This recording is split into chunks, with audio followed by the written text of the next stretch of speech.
Guys ఎలా ఉన్నారంతా ఎలా prepare అవుతున్నారు? మీ ప్రిపరేషన్ని హార్డ్గా అయితే కొనసాగిస్తున్నారు అనుకుంటున్నాను. మనకైతే టైం చాలా చాలా తక్కువ ఉంది. ఈ తక్కువ టైంలోనే మనం గెటిన్ అవ్వాల్సిన ఛాన్స్ ఉంది. ఎవరైతే ఆర్పిఎఫ్ జాబ్ నాకు నీడ్ అనుకుంటారో సో వాళ్ళైతే డెఫినెట్గా కష్టపడండి.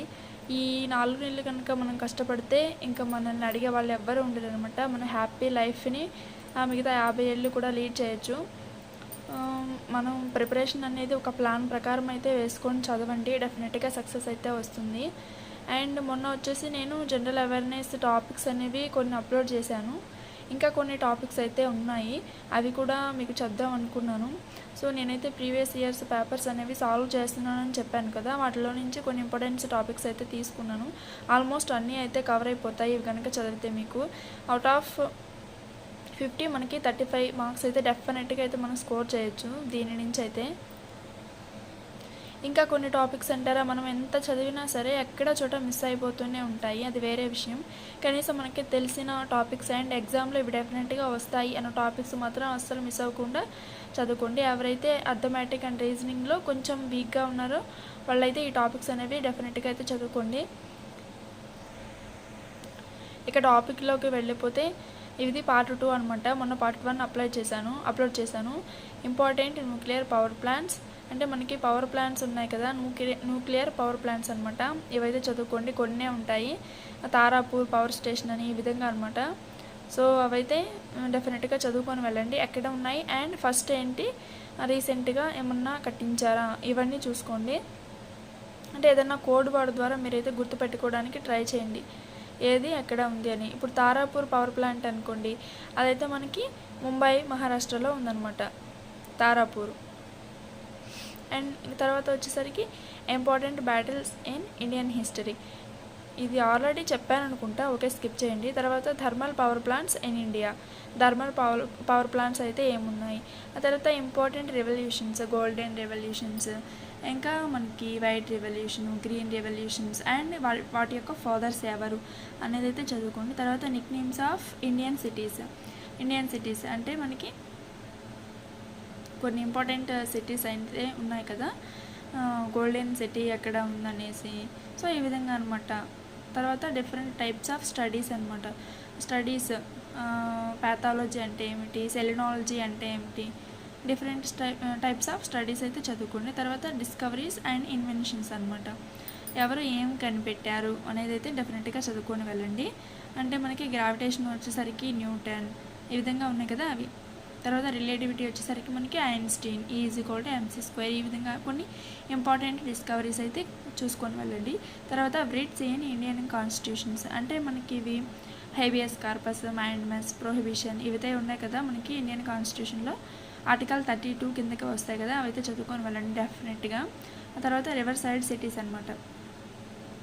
రివర్ సైడ్ సిటీస్ ఏ రివర్ ఒడ్డున ఏ నదులు ఉన్నాయి, అది ఏ నది ఒడ్డున ఏ సిటీస్ ఉన్నాయి అనేది చూసుకొని వెళ్ళండి. తర్వాత మ్యూజిషియన్ అండ్ ఇన్స్ట్రుమెంట్స్, ఈ మధ్య అన్ని పేపర్స్లో ఎస్ఎస్సిలో, రైల్వేలో మ్యూజిషియన్కి సంబంధించి అండ్ వాటి యొక్క ప్లే చేసే ఆథర్స్ గురించి అయితే అడుగుతున్నారు.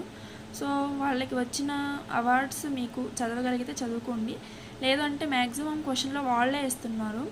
భారతరత్న విన్ అయ్యారు వీళ్ళు, ఏ ఇన్స్ట్రుమెంట్ని ప్లే చేస్తారు, లేదా ఏ రాష్ట్రానికి చెందిన వాళ్ళు, ఏ డాన్స్ ఫామ్కి చెందిన వాళ్ళు, ఈ విధంగా అయితే ఇస్తున్నారు. తర్వాత స్పోర్ట్ పర్సన్స్ రిలేటెడ్ టాపిక్స్ అనమాట. స్పోర్ట్ పర్సన్స్ అనేది వెరీ వెరీ ఇంపార్టెంట్ రైల్వేలో మనకి. వాళ్ళకి సంబంధించిన వాళ్ళకి ఏమైనా నిక్ నేమ్స్ ఉన్నాయా, ఇంకా వాళ్ళు ఏమన్నా బుక్స్ రాశారా, లేదా ఏ గేమ్కి రిలేటెడ్ అయిన వాళ్ళు, అండ్ ఇంకా రిలేటెడ్ టర్మ్స్ అనమాట. మనకి గేమ్స్ రిలేటెడ్ టర్మ్స్, ఇలా క్రికెట్లో ఏమేమి టర్మ్స్ వాడతారు, డెడ్ బాల్ అని ఈ విధంగా ఉంటాయి కదా అవి. అండ్ కింద చూసుకున్నట్లయితే డాన్స్ రిలేటెడ్ పర్సన్స్, ఇక్కడ ఇన్స్ట్రుమెంట్స్ ప్లే చేసేవాళ్ళు, ఇక్కడ dance related persons. And next వచ్చేసరికి నవరత్న కంపెనీస్ అనమాట. మనకి బెల్ అని, సిపిసిఎల్ అని ఈ విధంగా ఉన్నాయి కదా, వాటి యొక్క ఫుల్ ఫామ్స్ అండ్ ఎక్కడ ఉన్నాయి అనేది డెఫినెట్గా చూసుకొని వెళ్ళండి.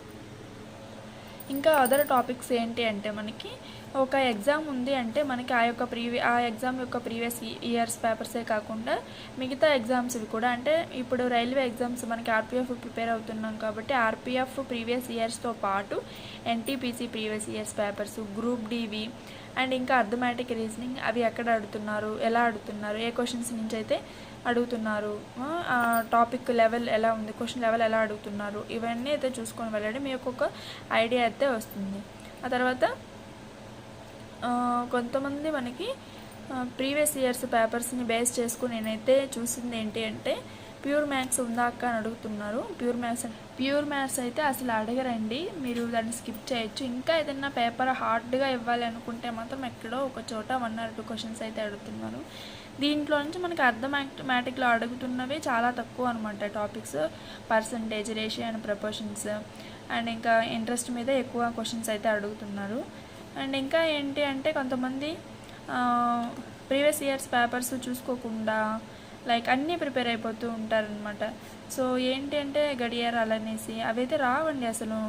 నెక్స్ట్ ఇయర్ ఏమన్నా పడతాయేమో చూడాలి, అంతేగాని ఈ 2019 నోటిఫికేషన్లో వచ్చిన పేపర్స్లో అయితే ఒక్క గడియారం ప్రాబ్లమ్స్ కూడా నేను అసలు అబ్జర్వ్ అయితే చేయలేదు. అండ్ ఇంకా బోర్డ్స్ అండ్ స్ట్రీమ్స్ ఉన్నాయి కదా, వాటి మీద కూడా అయితే అడగలేదు. ఇలాంటి టాపిక్స్ అనేవి స్కిప్ చేసి లాస్ట్లో అయితే చూసుకోండి, సరిపోతుంది. సో ఇది ఫ్రెండ్స్ వీడియో. నేను ప్రిపేర్ అవుతున్న స్ట్రాటజీ అనేది మీకు కావాలి అనుకుంటే డెఫినెట్గా ఒక లైక్ చేయండి. నేను ఏ విధంగా ప్రిపేర్ అవుతున్నాను అనేదాన్ని మీకైతే చెప్తాను. దాన్ని బట్టి మీరు కూడా కొంచెం నేర్చుకునే ఛాన్స్ అయితే ఉంటుంది. ఎలా చదవాలి అనేదాన్ని అయితే చూపిస్తాను. సో వీడియో నచ్చితే ఒక చిన్న లైక్ చేయండి. Thank you so much.